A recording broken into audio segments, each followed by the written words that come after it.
যখনই বিপদে পড়ে যাবেন ঘাবড়াবেন না, এই তিনটি দোয়া পড়বেন। কোরআনে বর্ণিত এই তিনটি দোয়ার আমল যদি আপনি করতে পারেন, যত বড় ধরনের বিপদ হোক না কেন আল্লাহ তাআলা এই বিপদ থেকে আপনাকে হেফাজত করবেন। প্রটেক্ট ফ্রম অল অ্যাক্সিডেন্ট, সকল বিপদ আপদ থেকে, বালা মুসিবত থেকে আল্লাহ তাআলা আপনাকে প্রটেক্ট করবেন, হেফাজত করবেন। এই তিনটি দোয়া তিনজন নবী বলেছিলেন, এই তিনটি দোয়া করেছিলেন, যার কারণে আল্লাহ পাক রব্বুল আলামিন তাদেরকে কঠিন বিপদ থেকে হেফাজত করেছিলেন। নাম্বার 1, 1 নাম্বার হচ্ছে ইব্রাহিম আলাইহিস সালাম একটি দোয়া করেছিলেন। সেই দোয়াটি 4 নাম্বার পারার 11 নাম্বার পৃষ্ঠার 15 নাম্বার লাইনে রয়েছে। সূরা আলে ইমরানের 173 নাম্বার আয়াতে রয়েছে, হাসবুনাল্লাহু ওয়া নি'মাল ওয়াকিল, হাসবুনাল্লাহু ওয়া নি'মাল ওয়াকিল, আমার জন্য আমার আল্লাহই যথেষ্ট। আপনি যদি এই দোয়াটা পড়তে পারেন, কঠিন বিপদে ইব্রাহিম আলাইহিস সালাতু ওয়াস সালামকে যখন নমরুদ আগুনে নিক্ষেপ করবে, এমন সময় ইব্রাহিম আলাইহিস সালামের কাছে জিবরাইল আলাইহিস সালাম এসে বলতেছেন যে আপনার যদি কোনো সাহায্যের প্রয়োজন হয় আমার কাছে বলেন। সাথে সাথে ইব্রাহিম আলাইহিস সালাম বললেন যে আল্লাহ আমাকে দুনিয়াতে পাঠিয়েছেন, সেই আল্লাহ কি দেখছেন না আমি বিপদে পড়ে আছি?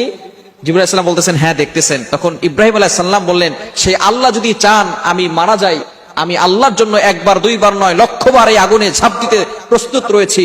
আর ওই আল্লাহ যদি চান আমাকে হেফাজত করবেন, তাহলে দুনিয়ার কারো সাহায্যের প্রয়োজন নেই, আমার আল্লাহ আমাকে হেফাজত করবেন। বলেন সুবহানাল্লাহ। তখন ইব্রাহিম আলাইহিস সালাম এই দোয়াটা পড়েছিলেন, হাসবুনাল্লাহু ওয়া নি'মাল ওয়াকিল, আমার জন্য আমার আল্লাহই যথেষ্ট। আপনি যদি বিপদে পড়ে এই দোয়াটি পড়তে পারেন, হাসবুনাল্লাহু ওয়া নি'মাল ওয়াকিল, সূরা আল ইমরানের 173 নম্বর আয়াত, হাসবুনাল্লাহু ওয়া নি'মাল ওয়াকিল, হাসবুনাল্লাহু ওয়া নি'মাল ওয়াকিল, এতটুকু যদি পড়তে পারেন আল্লাহ তাআলা কঠিন থেকে কঠিন বিপদ থেকে আপনাকে হেফাজত করবেন। নাম্বার 2, দ্বিতীয় নাম্বার দোয়া হচ্ছে নূহ আলাইহিস সালাম এই দোয়াটি পড়েছিলেন, সূরা কমারের 10 নম্বর আয়াতে রয়েছে, রব্বি ইন্নী মাগলুবুন ফান্তাসির, রব্বাহু আন্নী মাগলুবুন ফান্তাসির। নূহ আলাইহিস সালাম এই দোয়াটা করেছিলেন, রব্বি ইন্নী মাগলুবুন ফান্তাসির। আপনি আপনার রবের কাছে সাহায্য প্রার্থনা করছেন। আপনি যদি আপনার রবের কাছে সাহায্য প্রার্থনা করেন, আল্লাহ পাক রব্বুল আলামিন অবশ্যই আপনাকে কঠিন থেকে কঠিন বিপদ থেকে হেফাজত করবেন।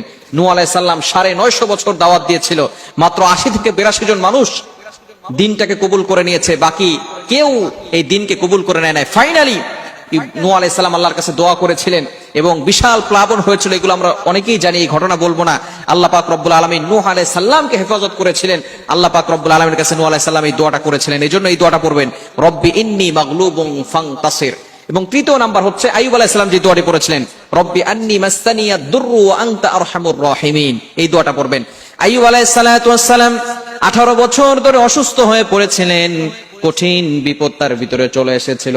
আইয়ুব আলাইহিস সালাতু ওয়াস সালাম ফাইনালি 18 বছর পরে তিনি আল্লাহর কাছে কোনো অভিযোগ করেন নাই, দোয়া করেছেন, রব্বি ইন্নী মাসসানিয়াদ দুররু ওয়া আনতা আরহামুর রাহিমিন। সূরা আম্বিয়ার 73 নম্বর আয়াত, খুবই চমৎকার 83 নম্বর আয়াতের ভিতরে আইয়ুব আলাইহিস সালাম যখন এই দোয়াটা পড়েছিলেন, আল্লাহ পাক রব্বুল আলামিন সাথে সাথে তার অসুস্থতা দূর করে দিয়ে তাকে সুস্থতার নিয়ামত দান করেছিলেন।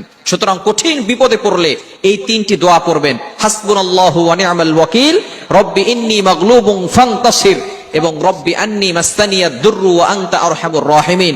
একটা হচ্ছে সূরা আলে ইমরানের 173 নম্বর আয়াত, দ্বিতীয়টা হচ্ছে সূরা কমারের 10 নম্বর আয়াত এবং তৃতীয়টা হচ্ছে সূরা আম্বিয়ার 83 নম্বর আয়াত। এই তিনটি আমল যদি আপনি করতে পারেন, কঠিন থেকে কঠিন বিপদ থেকে আল্লাহ তাআলা আপনাকে হেফাজত করবেন। এজন্য আমরা অবশ্যই বিপদ থেকে বাঁচার জন্য এই তিনটি দোয়া করব। আল্লাহ তাআলা আমাদের সকলকে বুঝার তৌফিক দান।